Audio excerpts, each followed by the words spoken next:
Hello, everybody, wherever you are in the world. As you might have gathered, I am reading you. I'm the author of the Molly Moon books. My name's Georgia Byng, and I'm reading you Molly Moon's incredible book of hypnotism. And today we've got to chapter 6, and I am going to show you this, which you can look at while I'm reading you this chapter. It's particularly appropriate because it's ketchup, really, ketchup and a chip, and it's called Super Chip, and it was painted by one of my sons when he was 5 or 6. So there you go, and here we go with chapter 6. When everyone had left for school, Molly heard Miss Addison's clipped steps as she grudgingly made her way up to the sick room. Miss Addison was relieved to find that Molly was asleep. Holding her nose, she crossed the room and left a note on Molly's table. Since you are most likely infectious, you will stay out of the company of others until you are better. When you can keep fruits down, go down to the kitchen passage and call Edna. On no account are you to go to the kitchen and breathe over the food. Here is a thermometer. When you are better and your temperature is reduced to a normal 37.5 degrees, you must return to your bedroom and assume your normal schedule. I will expect you then to make up for the cleaning duties that you have missed. Miss Addison. Sucking on her dentures, Miss Addison went down to her apartment for her morning glass of sherry. The day had been particularly tiresome so far, she felt, so she poured herself 2. Not long afterwards, Molly heard her feet crunching across the gravel outside.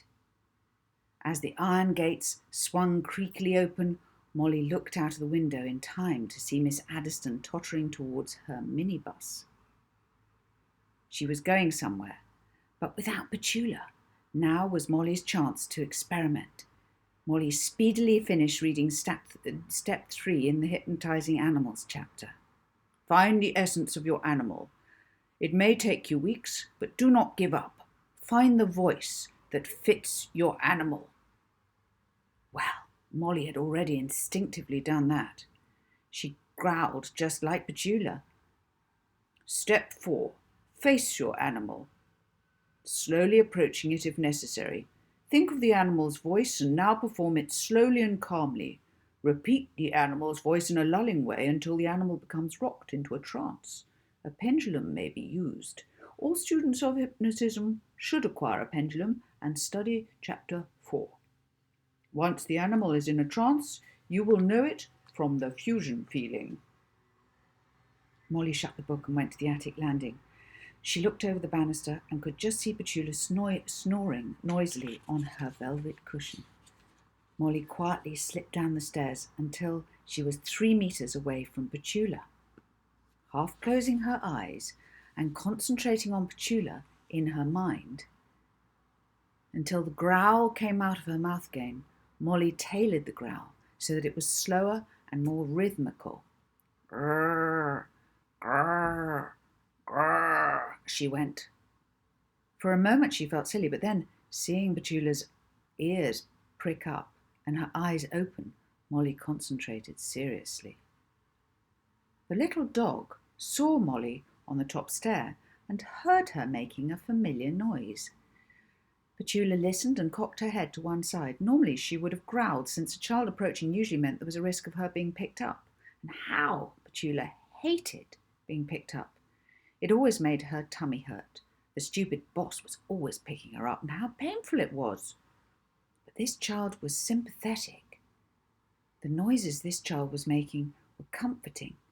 Petula saw that the child was getting closer, but she didn't mind. In fact, Petula wanted her close, so that she could look into her lovely green eyes. She liked the way the child's voice was making her feel relaxed. Soon Molly was only a foot away from Petula. Petula's black eyes stared straight at her. Grrr, grrr, grrr, grrr. Molly growled her essence of Petula growl, hoping and longing for the hypnotism to work. And all of a sudden, Petula's eyes glazed over, as if a pair of curtains had been shut behind her eyes while they were still open. It was a peculiar thing to watch, and whilst she watched, Molly felt a warm, fuzzy feeling rise from her toes all the way up her body to the roots of the hair on her head. It was the fusion feeling that Dr. Logan had described. Molly stopped making her noises. Petula sat like a stuffed dog, staring into space. Molly had done it. She could hardly believe it. This was amazing. She'd actually hypnotized an animal. Now, thought Molly, she could suggest things to Petula, but then she realized with annoyance that this would be difficult since she didn't speak dog.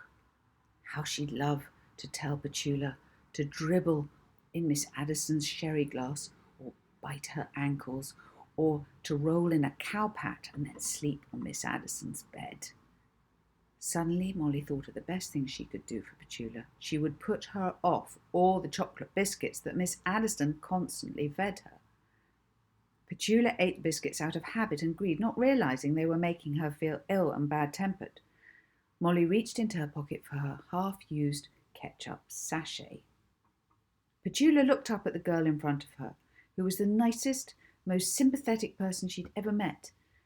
The girl was holding one of Petula's chocolate biscuits and was squirting something disgusting on it. Something red. Petula knew it must be revolting because the girl was making horrid faces at the red stuff, and it was all over one of Petula's biscuits. The biscuits seemed very unappetizing now, and the girl thought so too. She was making retching noises, and Petula trusted the girl.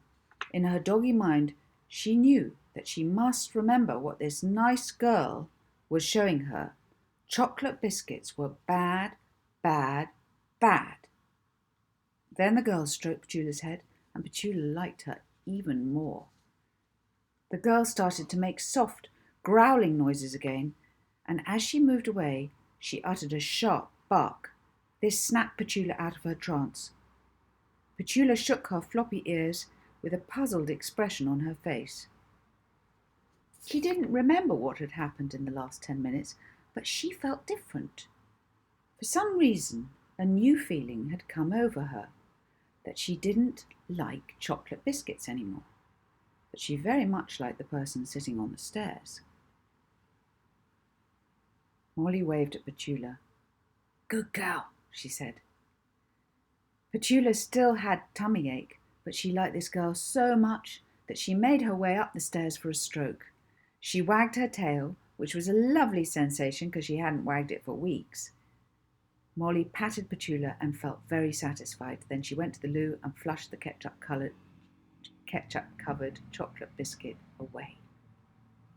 Although Molly's stomach rumbled a lot that day from hunger, she didn't care.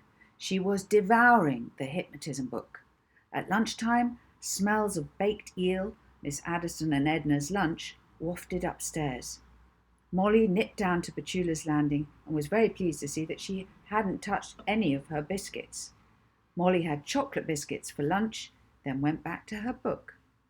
At 4 o'clock, Molly heard everyone arriving back from school and Miss Addison filling Petula's biscuit bowl. When everyone was at tea, Molly took 3 of the biscuits. Half an hour later, she heard a car outside. Molly peered from her window to see the American visitors arrive. A thin, bearded man and a woman in a pink headscarf. Miss Addison, in her turquoise, crimpoline suit and on her best behaviour, was squawking, "Welcome! Come in!" For a moment, Molly felt a pang of longing. If only it might be her who was chosen and taken away, whisked away like Satin Night and Moses Wicker had been. But she knew that adoption was a rare thing, and that if anyone was chosen today, she definitely wouldn't be. And anyway, when she thought of her book, life at the orphanage didn't seem quite so bad. Twice more that day, the biscuit bowl was filled. Each time Molly sneaked downstairs to help herself, and this way she was able to keep her hunger at bay. Molly read late into the night, concentrating hard on Dr. Logan's lessons. When she finally turned the light off, she had the warm, comfortable feeling that time was on her side. She could be ill for at least another day before Miss Addison came to investigate. Molly could survive on Petula's biscuits and absorb Dr. Logan's wisdom at her leisure. In a few days, Molly should have the secrets of the book well and truly stowed away in her head. It was annoying that 2 of the chapters had been torn out, but she could learn everything from the other 7. She couldn't wait to tell Rocky about her find. Their argument now seemed petty beside the powerful secrets of the hypnotism book. Molly lay in bed, wondering where she could find a chain and a pendulum. The image of the bad-tempered professor in the library crossed her mind. Molly felt slightly guilty. This must be the best textbook about hypnotism in existence. The poor professor. His research would be incomplete without Logan's thoughts upon the subject, and he had come thousands of miles for it. His museum would be very angry. No wonder he was so fraught. That money had been wasted on expensive airfares. Well, Molly thought, she'd put the book back after she'd finished with it. Then they could all pore over it for years. And with her conscience appeased, she drifted off to sleep. She didn't give the professor another thought. And that was her mistake.